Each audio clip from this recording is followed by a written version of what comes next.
Sobat BMKG, beberapa hari kemarin telah terjadi hujan dengan intensitas sedang hingga lebat di beberapa wilayah Indonesia, termasuk wilayah Sumatera.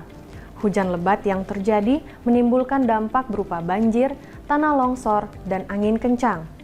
Salah satu faktor yang menjadi pemicu terjadinya hujan lebat di wilayah Sumatera adalah adanya barisan awan hujan yang diantara para ilmuwan dikenal dengan nama Sumatra Squall Line atau Sumatra Squall.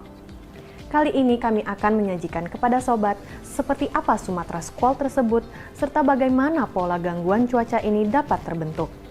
Bersama saya Adinda Dara Fahada, berikut informasinya. Jika pada episode sebelumnya, sobat mengenal sistem awan hujan yang berbentuk bulat atau lonjong yang dinamakan MCS, Sumatra Squall Line merupakan gangguan cuaca yang tampak berupa awan-awan hujan yang membentuk sebuah garis memanjang. Sistem ini dinamakan Sumatra Squall Line karena awal mula berbentuknya di atas wilayah Sumatera atau Selat Malaka. Sistem awan hujan berjenis squall line biasanya memiliki siklus hidup yang pendek, hanya beberapa jam saja, dan mengalami pergerakan atau propagasi dari Sumatera ke Selat Malaka. Awal mula terbentuknya squall line umumnya pada dini hari hingga pagi hari. Squall line dapat muncul kapan saja sepanjang tahun, namun lebih sering terjadi pada periode April hingga November. Hal ini karena bersamaan dengan aktifnya monsun Australia dan juga periode pancaroba, di mana angin yang bertiup memiliki komponen angin baratan yang lebih kuat. Lalu, seberapa seringkah Sumatra Squall Line ini muncul pada setiap bulannya?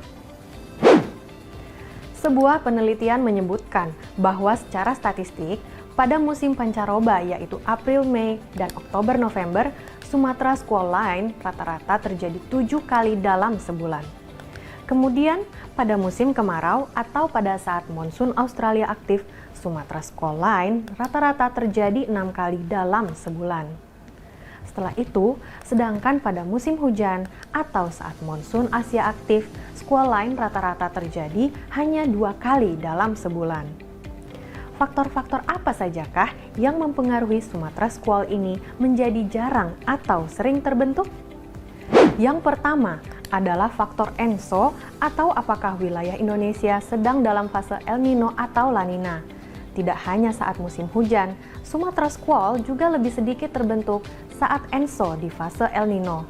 Hal ini karena berkurangnya aktivitas konveksi di Samudra Pasifik Barat dan juga di wilayah Asia Tenggara. Yang kedua adalah faktor MJO. Meski MJO tidak berdampak pada peningkatan frekuensi atau tingkat keseringan terbentuknya Sumatra Squall, namun jika MJO sedang aktif, maka dapat meningkatkan intensitas Sumatra Squall yang terbentuk. Yang terakhir adalah faktor sirkulasi angin, bibit siklon ataupun siklon tropis di wilayah sekitar Sumatera. Dengan adanya gangguan pola angin tersebut, dapat mengubah angin timuran di dekatnya menjadi pola angin baratan, sehingga peluang terbentuknya Sumatra Squall menjadi lebih sering. Selanjutnya, mari kita simak bagaimana Sumatra Squall Line ini dapat terbentuk. Ada 3 macam proses yang dapat menjelaskan terkait pembentukan dan propagasi dari Sumatra Squall ini.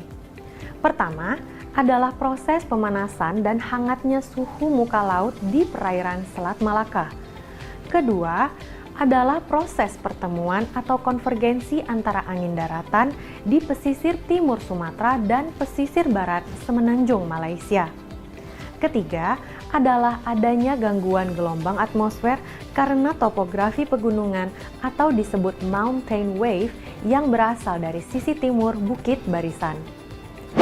Dampak yang ditimbulkan dari keberadaan sistem Sumatra Squall ini adalah hujan lebat dengan disertai angin kencang, serta kecepatan angin berkisar 40 hingga 80 km per jam yang dapat menyebabkan pohon tumbang, banjir, rumah rusak, serta mengganggu jalur pelayaran di sepanjang Selat Malaka. Ukuran sistem Sumatra Squall Line yang relatif kecil kerap menyulitkan saat memprediksi pertumbuhan dan perkembangan sistem ini dikarenakan sistem ini kerap tidak tersimulasikan pada resolusi model cuaca yang ada pada saat ini. Para prakirawan cuaca biasanya menganalisa hasil luaran model cuaca baik skala regional maupun global dengan data pendukung lain seperti data pengamatan permukaan, citra radar maupun citra satelit untuk memprediksi potensi pertumbuhan dan perkembangan dari Sumatra Squalene ini. Nah sobat, itulah tadi ulasan mengenai Sumatra Squalene. Dalam sepekan ke depan, untuk wilayah Indonesia bagian barat, khususnya di wilayah Sumatera, diperkirakan masih adanya penguatan angin baratan sehingga membuat vertical shear yang signifikan, serta suplai uap air dari Samudra Hindia masih cukup tinggi. Kondisi tersebut sangat kondusif untuk pembentukan awan-awan hujan, baik yang berjenis MCS maupun squall.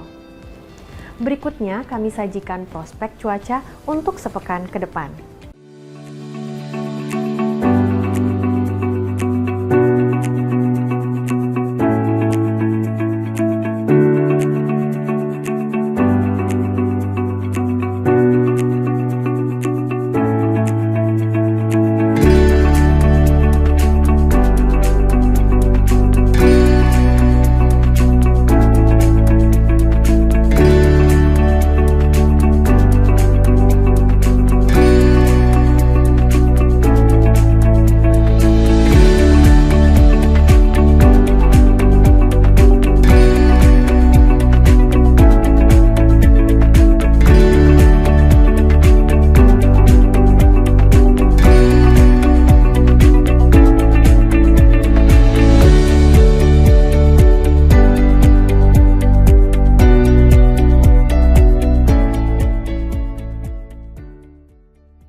Sobat, demikian informasi yang dapat kami sampaikan.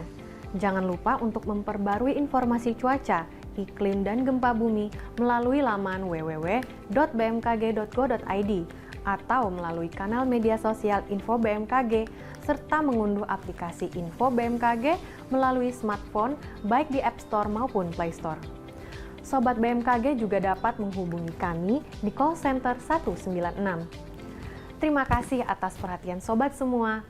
Mari kenali cuaca dan lingkungan agar terhindar dari ancaman bencana hidrometeorologi. Tetap patuhi protokol kesehatan dan pastikan sobat semua sudah divaksin. Salam sehat dan sampai jumpa.